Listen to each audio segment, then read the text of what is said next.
तो अगर हम बात करें सेबी एग्जाम की, तो इसका पैटर्न अभी चेंज हुआ था। पहले इसका कुछ और पैटर्न हुआ करता था, लेकिन अभी 2022 में इसका पैटर्न चेंज हुआ है। तो ये वीडियो में आप अगर थोड़ा सा पैटर्न के बारे में भी हमको बता पाए, तो जो भी न्यू एस्पायरेंट्स है जो प्रिपरेशन करना चाहते हैं उनको भी थोड़ी हेल्प मिलेगी। तो हम सबसे पहले फेज वन से स्टार्ट करते हैं कि आपकी क्या स्ट्रेटेजी थी फेज वन को क्लियर करने में, और थोड़ा सा पैटर्न के बारे में भी एक बार बता दीजिए। तो मैं थोड़ा यहाँ पे क्लियर करना चाहूंगा कि सेबी ग्रेड ए का एग्जाम पैटर्न 2020 में चेंज हुआ था। तो ओके। उसके बाद में 21 में एग्जाम हुआ नहीं था, 22 में एग्जाम हुआ। तो बेसिकली न्यू पैटर्न के साथ में ये सेकंड एग्जाम था। और ओके। इसमें phase one, phase two and interview. Phase one ये एग्जाम जो है वो काफी पेक्यूलियर, बिकॉज सारी बाकी जो भी बैंकिंग एग्जाम्स होती है या रेगुलेटरी बॉडी एग्जाम्स होती है उसमें क्वालिफाइंग कोई भी फेज नहीं होता है। तो everywhere it is the candidates selected to the next level are in proportion with the number of seats। तो सेबी वाले ग्रेड ए में ऐसा नहीं है, उन्होंने कट ऑफ दिया हुआ है। दो पेपर्स होते हैं, paper one and paper two. Paper one आपका जो भी जनरल बैंकिंग का होता है उस तरीके का होता है, जिसमें आपका जीके, रीजनिंग, क्वांट और इंग्लिश, ये चार सब्जेक्ट है। 25 question each, 100 question for 60 minutes. तो इसके अंदर आपको 30% मार्क्स स्कोर करना है, मतलब 100 में से आपको 30 मार्क्स लाना है to clear the phase one. इसी के साथ साथ जो पेपर टू होता है उसके अंदर अराउंड 100 मार्क्स का ही है, वो भी 50 क्वेश्चन 40 मिनट्स के अंदर।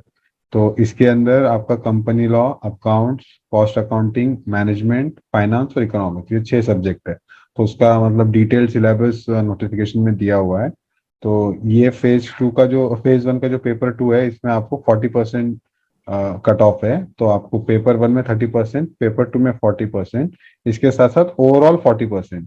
सो आउट ऑफ 280 मार्क्स आपको लाना है विद फेज वन में 30 एंड सॉरी पेपर वन में 30 एंड पेपर टू में 40, इस तरीके से। तो इस तरीके से फेज वन का सिलेबस और पैटर्न है। तो ये पूरा प्री डिसाइडेड होता है कि यही कट ऑफ है, इसकी कोई कट ऑफ डिक्लेयर नहीं हाँ, होती है? कट ऑफ डिक्लेयर नहीं थी, उन्होंने क्वालिफाइंग दिया जिससे मान लो जितने भी लोग ये क्राइटेरिया को क्वालिफाई करेंगे उन सबको फेज टू देने का मौका मिलेगा। ओके। तो इसमें अगर जैसे वैकेंसीज अगर ज्यादा भी है लेकिन क्वालिफाई नहीं कर पाए, तो वो वैकेंसी फिल करने के लिए कट ऑफ कम नहीं करते इस एग्जाम में? नहीं करते, नहीं करते। और इतनी वैकेंसीज तो होती ही नहीं कि आप फेज वन का ही कट ऑफ हाँ। नहीं क्लियर कर पाओ। बिकॉज जैसे आप अगर देखोगे इस साल के लिए, तो अराउंड चारों पांचों स्ट्रीम मिला के 120 वैकेंसीज थी। और रफली अराउंड 78,000 एप्लीकेंट्स थे।